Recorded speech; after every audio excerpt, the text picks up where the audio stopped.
Tinapay mula sa langit. A daily morning devotion with CRC family.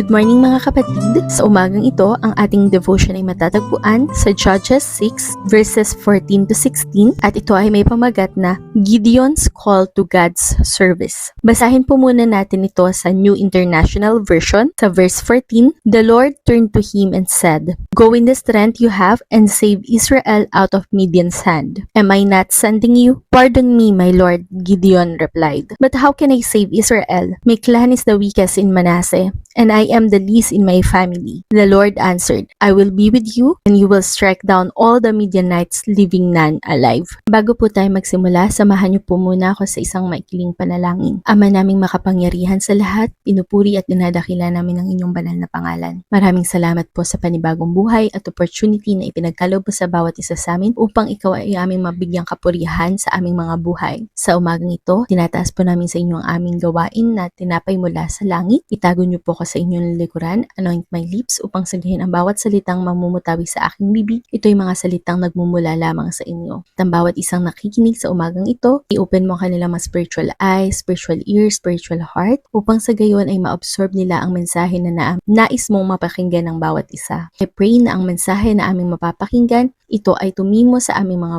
puso't isipan, makakitaan ng aplikasyon sa aming mga buhay, at ito'y magsilbing kalakasan sa aming pang-spiritual na. Kaya Lord, sa inyo po namin pinagkakatiwala ang gawaing ito. Maraming salamat po. In Jesus' name we pray. Amen. Minsan, if God call us to serve Him or may pinapagawa siya sa ating mission, usually our first response is not out of our faith or out of confidence, but it is out of fear or out of doubt in ourselves. Ganito ang naramdaman ni Gideon nang tinawag siya ng Diyos to lead Israelites para matalo ang mga Midianites. Instead of seeing himself as a mighty warrior na naging bungad sa kanya ng anghel sa verse 12, nag-focus siya sa kanyang kahinaan at limitasyon. Pero in the middle of his doubt, still, God called him and assured him. Ating nabasa, tingnan natin yung tatlong powerful statements ng Panginoon kay Gideon. Una, sa verse 14, Go in the strength you have. Minsan, gusto natin maging handa muna tayo bago tayo sumunod. Pero ang Diyos, pinapagalaw tayo kahit feeling natin kulang pa tayo or hindi pa tayo handa. Tulad ni Gideon, he sees himself bilang pinakamahina sa kanyang pamilya, may takot at pagdududa sa kanyang sarili, but still,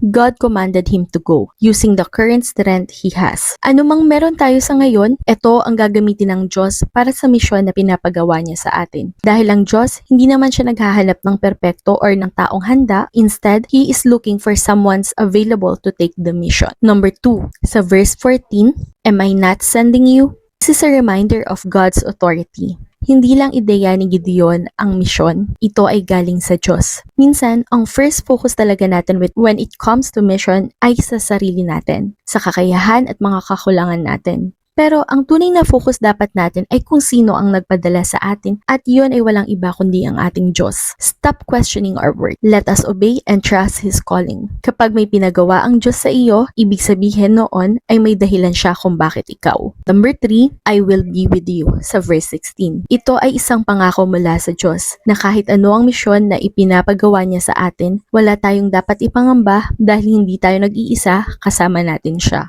God's presence is greater than our fear. Hindi natin kailangang maging fearless. We just need to always remind ourselves na hindi tayo nag-iisa. His presence changes everything. Our perspective, our courage, and our outcome. Kaya sa tuwing tayo ay nanghihina, natatakot, or sinusubok sa buhay, whether it is in our ministry, family, career, or faith, lagi lang nating tandaan na God is with us. Bilang pagtatapos, makikita natin sa ating pinag-aralan na Gideon started as doubtful, insecure, and afraid. But he became a mighty warrior not because of who he was, but because of who God is in his life. Ganun din dapat tayo, kailangan lang nating mas maniwala sa Diyos kesa sa ating sariling kakayahan. I have 3 takeaways from this devotion. Number 1, go in strength you have means start now.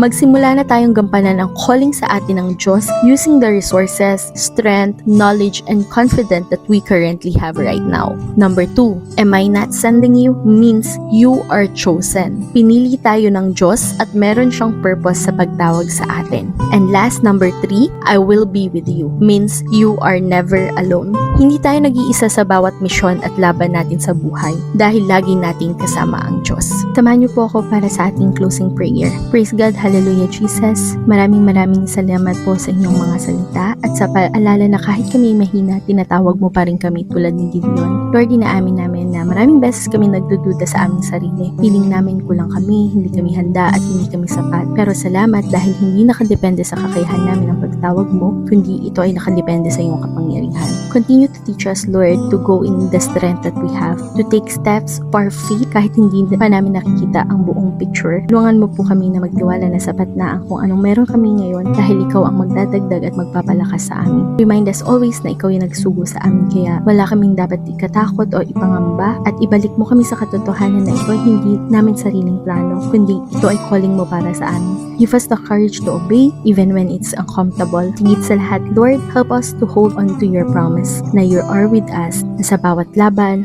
bawat doubt, bawat hakbang, ikaw ang aming kasama. Let your presence be our confidence, our peace, and our strength. Lord, gamitin mo ang buhay namin para sa inyong kaluwalhatian. Kahit simple lang kami, gawin mo kaming instrumento ng inyong purpose. We surrender everything to you, Lord. Maraming salamat po. In Jesus' name we pray. Amen. Maraming salamat po sa inyong pakikinig. Patuloy niyo pong suportahan ang ating programang Tinapay Mula sa Langit tuwing umaga sa ganap na 5:30 AM. Malaya niyo pong i-share ang video na ito sa inyong mga kamag-anak o kaya mga kaibigan upang mas marami pa ang makapakinig at mapagpala ng salita ng ating Diyos. Maraming salamat po and God bless you all.